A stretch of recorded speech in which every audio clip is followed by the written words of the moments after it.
আজ আমরা ক্লাস 12 এর তৃতীয় সেমিস্টার রাষ্ট্রবিজ্ঞানের যে রায় মার্টিন প্রকাশনীর কোশ্চেন ব্যাংক রয়েছে সেই কোশ্চেন ব্যাংক থেকে মডেল কোশ্চেন পেপার সলভ করব। আমরা দেখেছি যে ওখানে 14 খানা টোটাল সেট রয়েছে। আজকের যে সেট নাম্বার সেই সেট নাম্বার হচ্ছে সেট নাম্বার 1। ওকে, তো চলো শুরু করা যাক। শুরু করার আগে বলে রাখি, এখনো পর্যন্ত দা পলিটি গুরুর ফ্যামিলিতে যদি যুক্ত না হয়ে থাকো সাবস্ক্রাইব করে যুক্ত হয়ে যাও, আর বন্ধুদের কাছে শেয়ার করতে একদম ভুলো না। তো তোমাদেরকে একটু বলে দিই যে তোমরা অনেকে বলতে পারো যে দাদা রায় মার্টিন প্রকাশনীতে তো সমস্ত কিছু দেয়া থাকে, উত্তর দেয়া থাকে। দেখো, আমরা এটাকে সলভ বলবো না, আমরা এটাকে প্র্যাকটিস বলবো। আর এরই সঙ্গে কিছু কিছু কোশ্চেন একটু ডাউটফুল থাকে, কিছু কিছু কোশ্চেনের অ্যান্সারের একটু টাইপিং মিস্টেক থাকে। যেগুলো টাইপিং মিস্টেক রয়েছে সেগুলো আমরা ঠিক করার চেষ্টা করব। ওকে, তো চলো শুরু করা যাক। আরো একটা বিষয়, সেটা হচ্ছে যে অপশন গুলো দিয়েছে, যে একটা কোশ্চেনে 4টে অপশন থাকে। আমরা চেষ্টা করব ওই 4টে অপশন থেকে কিছু নতুন নতুন তথ্য জানার, যাতে আমাদের আমাদের প্রিপারেশনটা অনেক ভালো হয়। ওকে, তো শুরু করা যাক নাকি? প্রথম প্রশ্ন কি বলছে? প্রথম প্রশ্ন বলছে প্রক্সি যুদ্ধ কৌশলটি ব্যবহৃত হয়েছিল, এটা হয়েছিল ঠান্ডা লড়াইয়ে, তাই না? প্রথম বিশ্বযুদ্ধ, দ্বিতীয় বিশ্বযুদ্ধ, ভারত পাক যুদ্ধ এগুলোতে সরাসরি যুদ্ধ হয়েছিল। কিন্তু এই ঠান্ডা লড়াই একমাত্র লড়াই ছিল এই 4টে অপশনের মধ্যে যেখানে আমরা দেখতে পাই যে প্রক্সি যুদ্ধ এর যে কৌশল সেই কৌশল এখানে ব্যবহার করা হয়েছিল। ওকে, নেক্সট 2 দাগ। ঠান্ডা লড়াইয়ের সূত্রপাত সর্বপ্রথম হয়েছিল ইউরোপে। ওই যে মার্কিন যুক্তরাষ্ট্র এবং সোভিয়েত ইউনিয়ন, এই দুটোর মতাদর্শগত বিরোধের মাধ্যমেই তো ঠান্ডা লড়াইয়ের সূচনা ঘটে, তাই না? পরবর্তীতে এশিয়ায় ঢোকে কোরিয়া এবং কিউবার যুদ্ধের মাধ্যমে। তা এছাড়া আফ্রিকায় ঠান্ডা লড়াই হয়নি, কিন্তু ঠান্ডা লড়াইয়ের বেশ প্রভাব পড়েছিল দক্ষিণ আমেরিকায়। আরো পরে এই ঠান্ডা লড়াইয়ের সূত্রপাত ঘটে। ওকে, কিন্তু সর্বপ্রথম ইউরোপে হয়েছিল। নেক্সট 3 দাগ। 3 দাগ কি বলছে? 3 দাগ বলছে ওয়ারশো প্যাক্ট বা ওয়ারস চুক্তি গঠিত হয় কার উদ্যোগে? এই ওয়ারশো প্যাক্ট বা ওয়ারস চুক্তি গঠিত হয়েছিল সোভিয়েত ইউনিয়নের নেতৃত্বে। কবে? এটা হয়েছিল 1955-তে, তাই না? এই যে ওয়ারশো প্যাক্ট অ্যাকচুয়ালি ন্যাটো জোটের পাল্টা জোট ছিল। ওকে, আর এখানে মার্কিন যুক্তরাষ্ট্র, গ্রেট ব্রিটেন এরা ন্যাটোর সদস্য ছিল, ভারত ন্যামের সদস্য ছিল। অর্থাৎ এই যে ওয়ারশো বা ন্যাটো এই দুটোর মধ্যে কারো সঙ্গেই যুক্ত ছিল না ভারত। ভারত জোট নিরপেক্ষ ছিল, তাই না? নেক্সট আসছে 4 দাগ। 4 দাগ কি বলছে? আমেরিকার সর্বগ্রাসী আধিপত্যের শিকার হওয়া দেশগুলি ক্রম অনুসারে সাজিয়ে লেখো। খুব সুন্দর প্রশ্ন, একটু ডাউটফুল হতে পারে, কিন্তু ভালো কোশ্চেন। যাই হোক, এখানে আমরা 4টা অপশন দেখছি। এই 4টে অপশন মিলিয়ে আমরা টোটাল দেখতে পাবো 5খানা দেশের নাম। ওকে, যাদের ওপর আমরা বলতে পারি যে আমেরিকার প্রভাব ছিল, ডাইরেক্টলি ইনডাইরেক্টলি। কিন্তু প্রতিটা অপশনে আমরা 4টে করে দেশ দেখব, অর্থাৎ প্রতিটা অপশনে 4টে করে দেশের নাম দেওয়া রয়েছে। কিন্তু এই 4টে অপশনকে আমরা যদি অ্যানালাইজ করি তাহলে দেখব টোটাল 5টা দেশের উল্লেখ এখানে করেছে। ওকে, তো এখানে সঠিক উত্তর কোনটা হবে? এখানকার সঠিক উত্তর হবে অপশন বি। ওকে, কেন অপশন বি হবে সেটা আমাদেরকে একটু ব্যাখ্যা করতে হবে, তাই না? দেখো, বিভিন্ন ঘটনা ঘটে যার ফলশ্রুতি হিসেবে আমেরিকা তাদেরকে সাহায্য করে বা তাদের উপর আক্রমণ করে। সেই ঘটনার ক্রম এখানে আমরা সাজাবো। যেরকম ইরাকে, ইরাকে 1991 সালের 17ই জানুয়ারি মার্কিন যুক্তরাষ্ট্র হামলা করে। কেন হামলা করেছিল? 1990 সালে ইরাক কুয়েতের উপরে আক্রমণ করে এবং কুয়েত দখল করে। ওকে, এই এর ফলস্বরূপ আমেরিকা ইরাককে আক্রমণ করে 1991 সালের 17ই জানুয়ারিতে। তাই ইরাক প্রথম রেখেছি আমরা। সেকেন্ডলি, কুয়েতের মধ্যে যে ইরাকের বাহিনী ছিল, ইরাকের সেনাবাহিনী ছিল, সেই সেনাবাহিনীকে কুয়েত থেকে তাড়িয়ে দেওয়ার জন্য সেই 1991 সালেরই 24শে ফেব্রুয়ারি একটা অভিযান চালায় আমেরিকা। কবে? ফেব্রুয়ারি মাসে। তবে এটা আমরা সেকেন্ডে রাখতে পারি। এবং ওই 26শে ফেব্রুয়ারি, 1991 সালের 26শে ফেব্রুয়ারি কুয়েত থেকে ওই ইরাকের বাহিনীকে তাড়িয়ে দেয়। বোঝা গেল? তাহলে ইরাকে কবে হামলা করছে? 1991 সালে জানুয়ারিতে। আর কুয়েতে একটা অভিযান চালাচ্ছে কবে? 1991 সালেরই ফেব্রুয়ারি মাসে। তো পরপর ঠিক আছে। তারপরে আসছে সোমালিয়া। সোমালিয়ায় অ্যাকচুয়ালি দুর্ভিক্ষ চলছিল, তারপরে গৃহযুদ্ধ চলছিল, ওখানকার সশস্ত্র বাহিনী প্রচুর ঝামেলা করছিল। সেই ঝামেলা ঠেকাতে, সেখানে ত্রাণ বিতরণ করতে বা ত্রাণ বিতরণের নাম করে কি আমেরিকা সোমালিয়ায় এন্ট্রি মারে। এই এন্ট্রিটা কবে মারে? 1992 সালের ডিসেম্বর মাসে। ওকে, আর এরপরে যুগোস্লাভিয়া, এখানেও একটা সমস্যা দেখা দিয়েছিল, এখানেও হস্তক্ষেপ করে কে? আমেরিকা। সেটা করেছিল 1999 সালে মার্চ মাসের দিকে। ওকে, আর একটা দেশ রয়ে যাচ্ছে, সেটা হচ্ছে হাইতি। এই হাইতি কি হচ্ছে, এখানেও আমেরিকা হস্তক্ষেপ করে, বিভিন্ন সমস্যা দেখা দিয়েছিল হাইতিতে, সেই সমস্যা সমাধানের নাম করে এখানেও হস্তক্ষেপ করে আমেরিকা।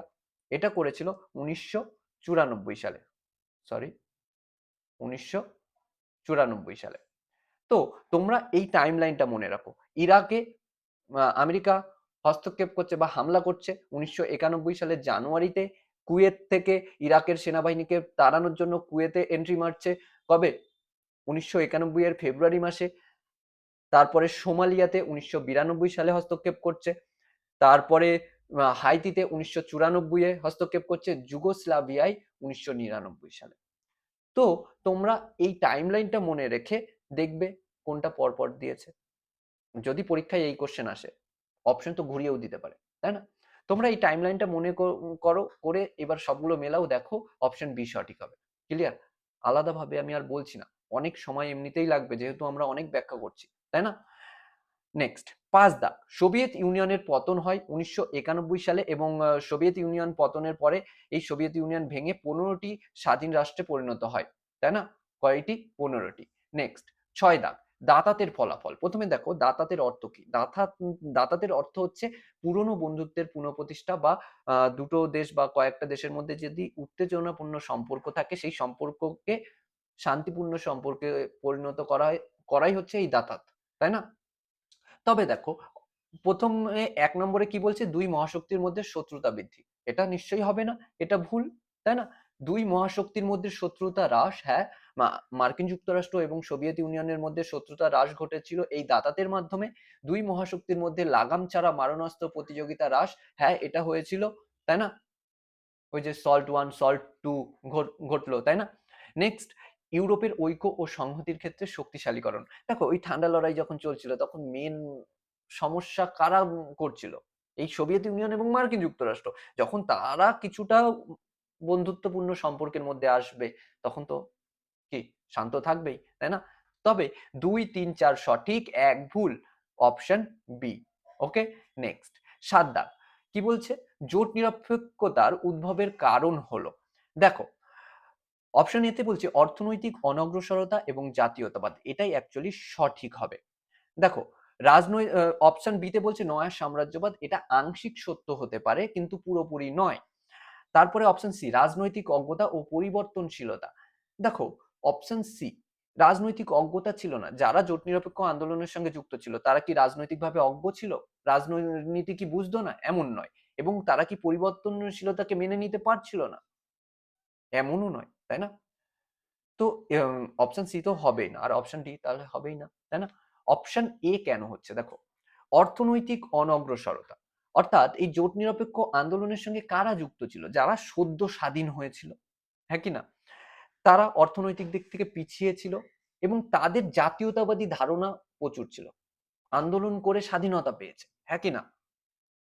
এছাড়া তারা ভাবছিল যে সার্বভৌমিকতা নষ্ট হতে পারে যদি আমি কোনো একটা দলে যুক্ত হয়ে যাই, কোনো একটা জোটে যুক্ত হয়ে যাই।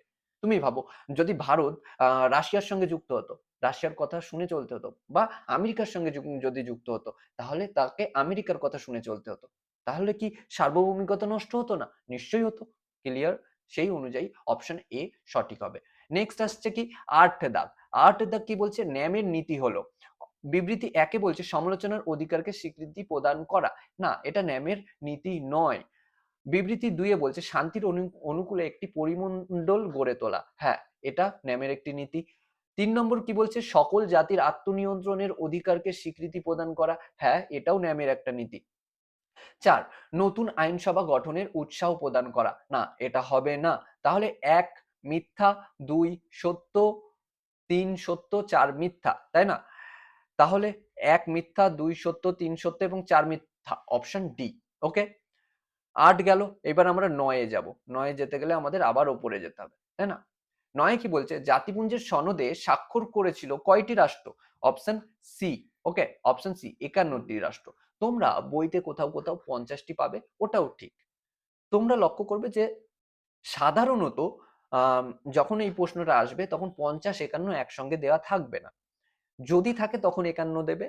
কেন 51 দেবে? দেখো, প্রথম যেদিন সনদ স্বাক্ষর হয়, কবে হয়েছিল কমেন্ট করে জানাও তো। ওকে, প্রথম যেদিন সনদ স্বাক্ষর হয় সেদিন 50 জন স্বাক্ষর করে। তার কিছুদিন পর পোল্যান্ড এসে এন্ট্রি মারে, মেরে বলে আমিও সই করব। সে সই করে এবং সম্মিলিত জাতিপুঞ্জ প্রতিষ্ঠার আগে 51 জন সদস্য হয়ে যায়। ওই সনদে স্বাক্ষর করেছে এরকম 51 জন হয়ে যায়। সেই অনুযায়ী 51টি রাষ্ট্র সঠিক হবে। যখন 51 থাকবে না তখন 50 দেবে। বোঝা গেল? আর যদি 50 51 দুটোই থাকে তখন 51 দেবে। ক্লিয়ার? নেক্সট আসছে 10 দাগ। 10 দাগ কি বলছে? জাতিপুঞ্জের প্রধানতম উদ্দেশ্য হচ্ছে অপশন ডি এরটা সঠিক হবে, আন্তর্জাতিক শান্তি ও নিরাপত্তা রক্ষা করা। এটি সম্মিলিত জাতিপুঞ্জের সনদের 1 নম্বর ধারায় বলা রয়েছে, বাকিগুলো হবে না। ওকে, নেক্সট 11 দাগ। সম্মিলিত জাতিপুঞ্জের প্রতিটি সদস্য রাষ্ট্র অনধিক ড্যাশ জন প্রতিনিধি সাধারণ সভায় প্রেরণ করতে পারে। 5 জন, 5 জনকে পাঠাতে পারে। কিন্তু যখন কোনো সিদ্ধান্ত নেওয়ার জন্য ভোট দানের বিষয়টা আসে তখন একটা মাত্র ভোট দেয়া যায়। বোঝা গেল? একটা রাষ্ট্রের একটা ভোট। প্রতিনিধি অনেক পাঠানো যায়। ইভেন ওই 5 জনের সঙ্গে ওই 5 জনকে হেল্প করার জন্য আরো কয়েকজনকে নিয়ে যেতে পারে। বোঝা গেল? নেক্সট 12 দাগ। ও, এটার সঠিক উত্তর কি হবে? 5, অপশন ডি। ওকে, নেক্সট 12 দাগ। 12 দাগ কি বলছে? নিরাপত্তা পরিষদের সুপারিশ ক্রমে সাধারণ সভা নিয়োগ করতে পারে প্রধান মহাসচিবকে আন্তর্জাতিক বিচারালয়ের বিচারপতিদের জাতিপুঞ্জের নতুন সদস্যদের। অপশন ডি সবকটিই সঠিক। এখানে সঠিক উত্তর হবে সবকটিই সঠিক। নিরাপত্তা পরিষদের সুপারিশ ক্রমে প্রধান মহাসচিব বা মহাসচিবকে আন্তর্জাতিক বিচারালয়ের বিচারপতিদের জাতিপুঞ্জের নতুন সদস্যদের নিয়োগ করতে পারে। দেখো, মহাসচিবের ক্ষেত্রে নিয়োগ শব্দটা খুব একটা অ্যাপ্লিকেবল নয়, নির্বাচন। কিন্তু আমরা দেখেছি বিভিন্ন বইতে নিয়োগ নির্বাচন একই অর্থে ধরে। ওকে, যাই হোক। নেক্সট 13 দাগ। 13 দাগ কি বলছে? আন্তর্জাতিক অর্থ ভান্ডারের কার্য পরিচালনায় সকল সদস্য রাষ্ট্র সমান অধিকার স্বীকার করা হয়নি। এটা একদম সঠিক কথা। তুমি যত বেশি ডোনেশন দিতে পারবে তোমার ক্ষমতা তত বেশি হবে। ওকে, বিবৃতি 2 এ কি বলছে? আন্তর্জাতিক অর্থ ভান্ডারে সম্পদশালী পুঁজিবাদী রাষ্ট্রসমূহের নিয়ন্ত্রণমূলক ক্ষমতা অত্যন্ত বেশি। হ্যাঁ, যে যত বেশি ডোনেশন দিতে পারবে। আমি একটা রাষ্ট্র, আমি ভারত, আমি যদি বেশি পুঁজিপতি হই, আমি যদি বেশি ডোনেশন দিতে পারি, তাহলে বলবে তোমার অকাত অনেক বেশি, তুমি কি করবে বলো না। তুমি দেখবে সাধারণত কোনো একটা মিটিং হচ্ছে তোমাদের এলাকাতেই, কোনো একটা ফুটবল খেলা হবে বা কোনো একটা অনুষ্ঠান হবে, সেই অনুষ্ঠানের সময় সব থেকে কথার দাম বেশি কাকে দেওয়া হয়? যে বেশি টাকা দিচ্ছে, তাই না? হ্যাঁ, সব জায়গায় এটা অ্যাপ্লিকেবল নয়, কিছু কিছু জায়গায়। ওকে, সেই রকম এই আন্তর্জাতিক অর্থ ভান্ডারেও সেম প্রসেস রয়েছে, সেম নিয়ম রয়েছে। তাহলে কি হবে? 1 এবং 2 দুটোই সঠিক এবং 2 হচ্ছে 1 এর সঠিক ব্যাখ্যা। তো এখানে আমরা কোনটাকে সঠিক দিতে পারি? 2 হলো 1 এর কারণ, এটা দিতে পারি। অপশন বি আমরা সঠিক দিতে পারি। ওকে, এটাকে সঠিক দেব। অপশন যাই থাকুক, তোমরা কনসেপ্টটা বোঝো। ওকে, অপশন এমনিই সঠিক দিয়ে দিতে পারবে। নেক্সট 14 দাগ। 14 দাগ কি বলছে? স্তম্ভ মিলিয়ে সঠিক উত্তরটি নির্বাচন করো।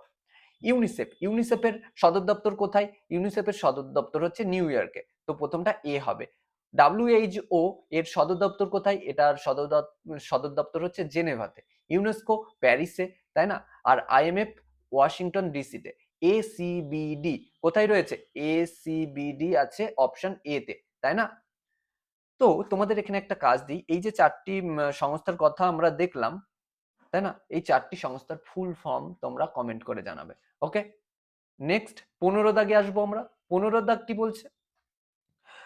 15 দাগ বলছে বিবৃতি, অর্থনৈতিক ও সামাজিক পরিষদের একটি বিশেষ সংস্থা হলো ইউনিসেফ। এটা ভুল, ঠিক আছে? ইউনিসেফ অর্থনৈতিক ও সামাজিক পরিষদের বিশেষ সংস্থা নয়, এটি আমরা বলতে পারি একটা ফান্ড টাইপের, যেটি সম্মিলিত জাতিপুঞ্জের সঙ্গে সরাসরি লিঙ্ক রয়েছে। ওকে, আর কারণ হিসেবে বলছে ইউনিসেফ সংস্থাটি সমগ্র বিশ্বের শিশুদের সুরক্ষা প্রদানের জন্য কাজ করে। হ্যাঁ, এটাই সঠিক। তো এ সঠিক আর ভুল। এখন বলে রাখি তোমাদেরকে, তোমরা অনেক জায়গায় পাবে যে এও সঠিক আরও সঠিক এবং দুটোই সঠিক ব্যাখ্যা, এটা পুরোপুরি সঠিক নয়। কারণ এই যে ইকোসস বা অর্থনৈতিক ও সামাজিক পরিষদের যে বিশেষ সংস্থা বা বিশেষজ্ঞ সংস্থা রয়েছে, টোটাল 15টি রয়েছে। এই 15টির যে লিস্ট রয়েছে, ওই লিস্টের মধ্যে ইউনিসেফের নাম নেই। ওখানে কার নাম রয়েছে? ILO, WHO, UNESCO, IMF, world bank, এরকম 15টি বিশেষ সংস্থার নাম রয়েছে, কিন্তু সেখানে ইউনিসেফের নাম নেই। তাহলে ইউনিসেফকে আমরা কিভাবে সঠিক দিতে পারি? কিন্তু অনেক বইতে তোমরা ইউনিসেফ পেতে পারো, কিন্তু আমার মনে হয় না যে ওটা সঠিক। তো সেই অনুযায়ী এখানকার সঠিক উত্তর হবে এ মিথ্যা আর সত্য, এটা অপশন ডি। ওকে, তো sorry, option D. Okay, next 16 দাগ। 16 দাগ কি বলছে? বিশ্ব ব্যাংক গোষ্ঠীর অন্তর্ভুক্ত সংস্থাগুলির মধ্যে কোনটির উল্লেখ চার্টে নেই? এখানে আইডিএ, আইএফসি, এমআইজিএ, আইসিএসআইডি রয়েছে, এখানে আইবিআরডি হবে। এখানে আর একটা দাগ দেখছো না? আমি পুরো ক্লাসটা একবার রেকর্ড করেছি, ঠিক আছে? রেকর্ড করে দেখি, রেকর্ডই হয়নি, আবার নতুন করে করতে হচ্ছে। যাই হোক, নেক্সট আসি আমরা 17 দাগে। তো এখানে সঠিক উত্তর অপশন সি হচ্ছে। এবার আসছি 17 দাগ। 17 দাগ কি বলছে? ডক্টর জেফ্রি ডি সাচ ছিলেন এক্স নামক একটি ইনস্টিটিউটের ডিরেক্টর। এই এক্স নামক ইনস্টিটিউট কলম্বিয়া বিশ্ববিদ্যালয়ের একটি অংশ। এই এক্স নামক ইনস্টিটিউটটির নাম হলো the earth institute, option A. এই কোশ্চেনটা না আমার খুব একটা পছন্দ হলো না। এটা বাংলা নয়, এটা রাষ্ট্রবিজ্ঞান। এখানে এমন কোশ্চেন দিয়েছে, বাংলার মতো কোশ্চেন দিয়েছে, তাই না? যাই হোক, বাংলায় সাধারণত দেখি আমরা লাইন তুলে কোশ্চেন করতে, এখানে অনেকটা সেই লাইন তোলার মতো হয়ে গেছে, হ্যাঁ কি না? যাই হোক, ওটা আলাদা বিষয়। নেক্সট 18 দাগ। মানব নিরাপত্তার প্রাথমিক লক্ষ্য হচ্ছে ব্যক্তির নিরাপত্তাকে সুনিশ্চিত করা, অপশন এ। নেক্সট 19 দাগ। ধর্মীয় সন্ত্রাসবাদ থেকে সৃষ্টি হওয়া একটি জঙ্গি গোষ্ঠীর নাম হলো, এটার সঠিক উত্তর হবে আল কায়দা। এলটিটিই, এটা তামিল জাতিগোষ্ঠীর একটা উগ্রবাদী সংস্থা বলতে পারি আমরা, কিন্তু এটাকে আমরা ধর্মীয় দিক থেকে দেখতে চাই না বা দেখা উচিত নয়। কুকি, এটাও একটা জাতিগোষ্ঠী, বাট এটা জঙ্গি গোষ্ঠী নয়। ওকে, আল কায়দা পাকিস্তানের একটা জঙ্গি গোষ্ঠী আমরা বলতে পারি। যাই হোক, নেক্সট 20 দাগ। আইওএম এর পুরো কথা হচ্ছে International Organization for Migration, option A. Okay, যাই হোক, নেক্সট 21 দাগ। বৈদেশিক দারিদ্র্যের মূল উদ্দেশ্য হচ্ছে নিরাপত্তা। কি করে দারিদ্র কিভাবে তোমাকে নিরাপত্তা দিতে পারে? তুমি গরিব বলে নিরাপত্তা পাবে এরকম হতে পারে? হবে না, তাই না? এটা আমাদের জন্য নিরাপত্তাহীনতা। তো সঠিক উত্তর হবে অপশন বি। দেখো, অভ্যন্তরীণ সমস্যা এটা হবে না, বা বাহ্যিক সমস্যা। এমন তো নয় যে দেশের বাইরে দারিদ্রতা রয়েছে, যেটা দেশের বাইরে থেকে আমাদের মধ্যে আসছে, এরকমও নয়। আর শুধুমাত্র যে দেশের মধ্যে একটা দারিদ্রতা সীমাবদ্ধ, মানে দারিদ্রতার সীমাবদ্ধ রয়েছে, এরকমও নয়, তাই না? এটা বৈশ্বিক দারিদ্র্যের কথা বলেছে। তো এখানে সব থেকে যুক্তিযুক্ত হবে এই বিষয়টা আমাদের জন্য নিরাপত্তাহীনতা। তো সঠিক উত্তর অপশন বি দেব। ওকে, নেক্সট। নেক্সট আসছে 22 দাগ। 22 দাগ কি বলছে?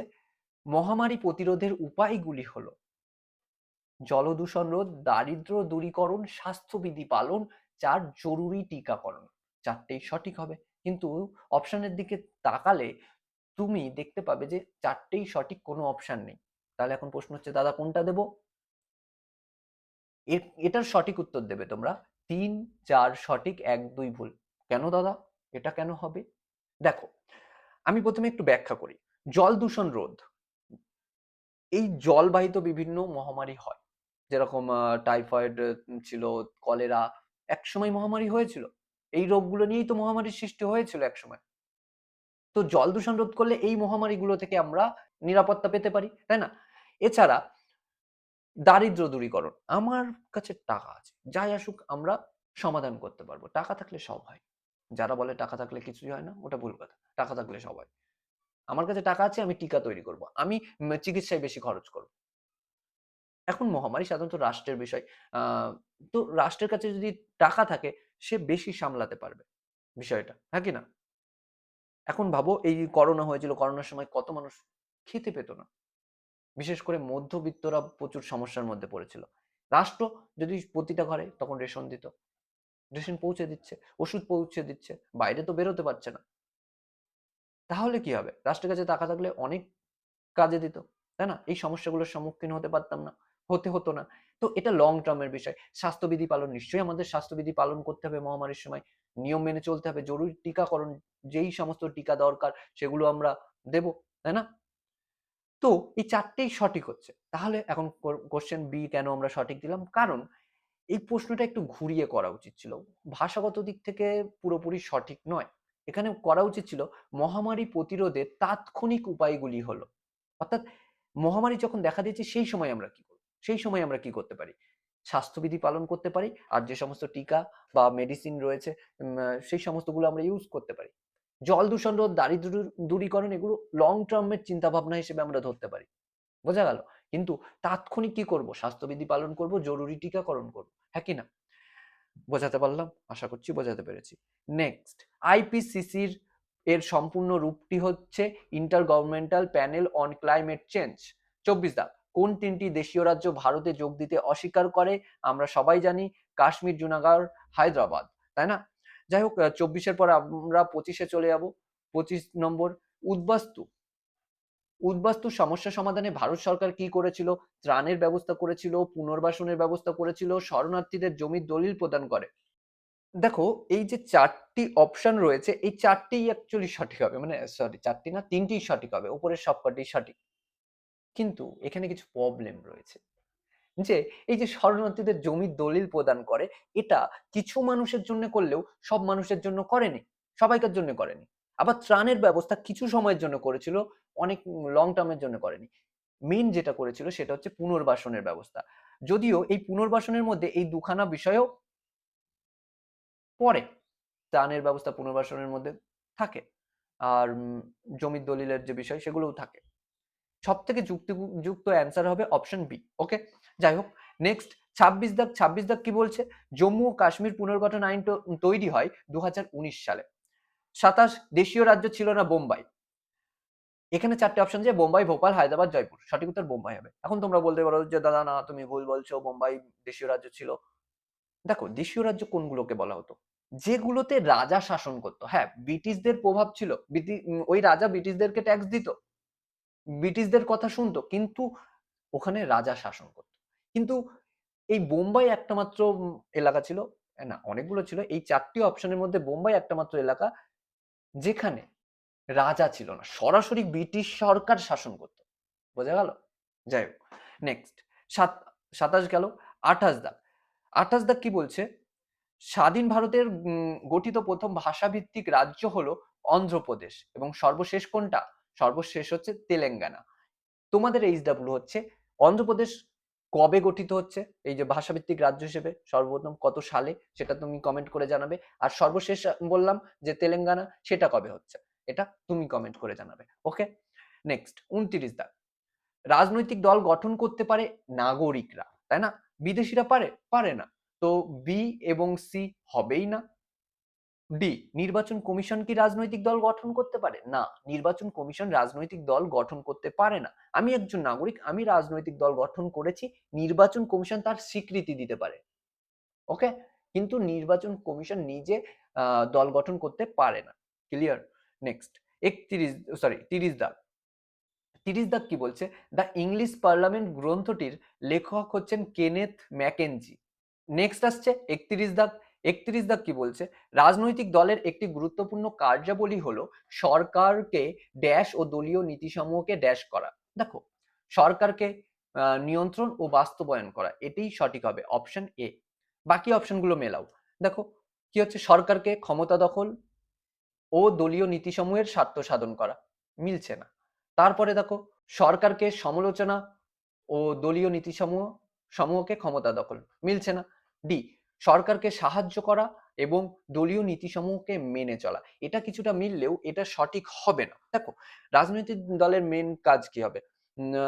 সে ক্ষমতায় আসবে, তাই না? এসে সে আগে যে প্রতিশ্রুতি দিয়েছিল সেই প্রতিশ্রুতিগুলোকে মেনে চলবে। হ্যাঁ কি না? দেখবে প্রতিটা রাজনৈতিক দল আগে কি করছে? একটা ম্যানিফেস্টো বার করছে যে দেখো এই করব আমরা। ঠিক আছে? নিয়ে সেগুলো কি বাস্তবায়ন করাই তাদের কাজ। হ্যাঁ কি না? আমরা ম্যানিফেস্টো দেখে কি করছি? তোমাকে চুজ করছি। তাই না? এবং তার কাজ হবে কি? সে ক্ষমতায় আসলো, ক্ষমতায় আসলে তার কাজ কি হবে? নীতি বাস্তবায়ন করা, সরকারকে সাহায্য করা। আরে সরকার যদি একটা গঠনই না হয়, রাজনৈতিক দল ছাড়া তো আর সরকার গঠন করা যাচ্ছে না, তাই না? তো সরকার আগে গঠন হতে হবে, তারপরে সেই বিষয়গুলোকে বাস্তবায়ন করা সব থেকে যুক্তিযুক্ত অপশন এই হচ্ছে, হ্যাঁ কি না? নেক্সট 32 দাগে আসি। কি বলছে? জাতীয় রাজনৈতিক দলগুলোকে ক্রম অনুসারে সাজাও এবং সঠিক বিকল্পটি চিহ্নিত করো। দেখো, এখানে অ্যাকচুয়ালি সঠিক উত্তর হবে অপশন বি। কি হবে? Option B. কেন অপশন বি হবে? দেখো, আমরা বলে দিচ্ছি, লিখছি না, বলছি। জাতীয় কংগ্রেস এটা কবে গঠিত হয়? 1885-তে। তো এ প্রথমে থাকবে। তারপরে সিপিএম মার্কসিস্ট অর্থাৎ সিপিআইএম যেটা, ওকে, এটি কবে গঠিত হয়? এটা 1964 সালে গঠিত হয়। ভারতীয় জনতা পার্টি 1980-তে গঠিত হয় এবং বহুজন সমাজ পার্টি এটা গঠিত হচ্ছে 1984 সালে। পরপর হয়েছে। আর হ্যাঁ, এখানে একটা বিষয় গুলিয়ে ফেলো না, সেটা হচ্ছে সিপিআইএম এবং সিপিএম। ওকে, সিপিআইএম সিপিআইএম এবং সিপিআই এই দুটোর মধ্যে গুলিয়ে ফেলো না। সিপিআই থেকে সিপিএম তৈরি হয় 1964 সালে। সিপিআই কবে গঠিত হয় সেটা তুমি কমেন্ট করে জানাবে। তো টাইমলাইন আমরা এটা এবিটিএ টেস্ট পেপার সলভ করতে গিয়েও অনেকবার দেখেছি এই কোশ্চেনটা, হ্যাঁ কি না? যাই হোক, এটা গেল। এবার আসছে 33 দাগ। ভারতের দল ব্যবস্থা গঠনের ক্ষেত্রে অনুপ্রেরণা জুগিয়েছিল ব্রিটেন। ব্রিটেনের যে হুইগ এবং টোরি দুখানা রাজনৈতিক দল ছিল, সেখান থেকে শুধু ভারত নয়, বিশ্বের বেশিরভাগ দেশে যে রাজনৈতিক দলগুলো রয়েছে, সেই রাজনৈতিক দলগুলোর যে বিবর্তন হয়েছে বা বিকাশ হয়েছে, সেটা এই ব্রিটেনের এই দুখানা রাজনৈতিক দল থেকে ইন্সপায়ার হয়ে। ওকে, নেক্সট 34 দাগ। ভারত বাংলাদেশের প্রতিরক্ষা সহযোগিতার নাম হচ্ছে সম্প্রীতি মহড়া। ওকে, 35 দাগ। ড্যাশ দিনটি ভারতে ব্ল্যাক ডে হিসেবে পালন করা হয়? আমরা জানি কবে? ভ্যালেন্টাইন ডে যেটা রয়েছে ওই দিন, 14ই ফেব্রুয়ারি। আমাদের মতো সিঙ্গেল মানুষদের জন্য এই 14ই ফেব্রুয়ারি কি ব্ল্যাক ডে, তাই না? এই ব্ল্যাক ডে কেন পালন করা হচ্ছিল বা হয় এখন? সেই পুলওয়ামা হামলা হয়েছিল, তাই না? সেনাবাহিনীর উপরে যে আক্রমণটা হলো, জঙ্গি হামলা। জঙ্গি হামলা বলতে আরো অনেক ডিটেলস রয়েছে, ওগুলো তোমরা অনেকেই জানো। এই কিছুদিন আগেই তো হয়েছিল, তাই না? এই শেষ অপারেশন সিন্দুরের সময় না, তার আগেও। ওকে, নেক্সট 36 দা। ভারত আমেরিকার 2+2 মন্ত্রী স্তরীয় সংলাপ কবে থেকে অনুষ্ঠিত হয়? 2018-তে হয়েছিল দিল্লিতে। আমরা এবিটিএ টেস্ট পেপার সলভ করতে গিয়েও এই অ্যান্সার বলেছিলাম, তাই না? দুই দেশের, এই যে ভারত এবং আমেরিকার যে প্রতিরক্ষা মন্ত্রী এবং বিদেশ মন্ত্রী, অর্থাৎ ভারতের প্রতিরক্ষা মন্ত্রী বিদেশ মন্ত্রী, আমেরিকার প্রতিরক্ষা মন্ত্রী বিদেশ মন্ত্রী দিল্লিতে এসে একটু গল্প গুজব করে 2018 সালে, ওইটার কথাই এখানে বলেছে। ওকে, নেক্সট আসছে 37 দাগ। কি বলছে? 2023 সালে ড্যাশ ভারতের শীর্ষ তেল সরবরাহকারী দেশে পরিণত হয়? এটা হবে রাশিয়া। ওকে, নেক্সট 39 দাগ। সরি, 37 হবে 38 হবে। ভারত চীন মামাল্লাপুরম সম্মেলনটি অনুষ্ঠিত হয় 2019 সালে 11 এবং 12 অক্টোবর, অর্থাৎ 2019 সালের 11 এবং 12 অক্টোবর এটা হয়েছিল। নেক্সট 39 দাগ। ভারতের প্রথম পারমাণবিক পরীক্ষার সাংকেতিক নাম ছিল কি? স্মাইলিং বুদ্ধা, তাই না? Option C. আর দ্বিতীয় যেটা পারমাণবিক ওই পোখরানে হয়েছিল, দ্বিতীয় যে পারমাণবিক পরীক্ষাটা হয়েছিল ওর নাম ছিল অপারেশন শক্তি, তাই না? এখন তুমি কমেন্ট করে জানাবে যে অপারেশন শক্তি অর্থাৎ দ্বিতীয় পারমাণবিক পরীক্ষা যেটা হয়েছিল সেটা কবে হয়েছিল? আর প্রথমটা 1974-এ হয়েছিল আমরা জানি, তাই না? নেক্সট 40 দা। ভারতের পরমাণু নীতি সর্বসম্মতিক্রমে গৃহীত হয় 2003 সালে। এনএসএবি 1999 সালে এই ভারতের পরমাণু নীতির একটা খসড়া প্রকাশ করেন, কিন্তু এটা 4th জানুয়ারি 2003-তে কার্যকর হয়। ওকে, তো সেই অনুযায়ী এটা সঠিক উত্তর হবে 2003। ক্লিয়ার? তো আজকে এই পর্যন্তই। সঙ্গে থাকার জন্য ধন্যবাদ। আর হ্যাঁ, এখনো যদি আমাদের পরিবারে যুক্ত না হয়ে থাকো, সাবস্ক্রাইব করে যুক্ত হয়ে যাও আর বন্ধুদের কাছে শেয়ার করতে একদম ভুলো না। আর তোমাদের কোনো ডাউট থাকলে নিশ্চয়ই আমাকে জিজ্ঞাসা করবে। আর যেটা না বললেই নয়, সেটা হচ্ছে বন্ধুদের কাছে শেয়ার করে দিও। পরিবারটাকে বড় করতে হবে। আর তুমি যদি এখনো যুক্ত না হয়ে থাকো আমাদের পরিবারে, সাবস্ক্রাইব করে যুক্ত হয়ে যাও। ওকে, এটা আমার আবদার তোমাদের কাছে। তো আজকে এই পর্যন্তই।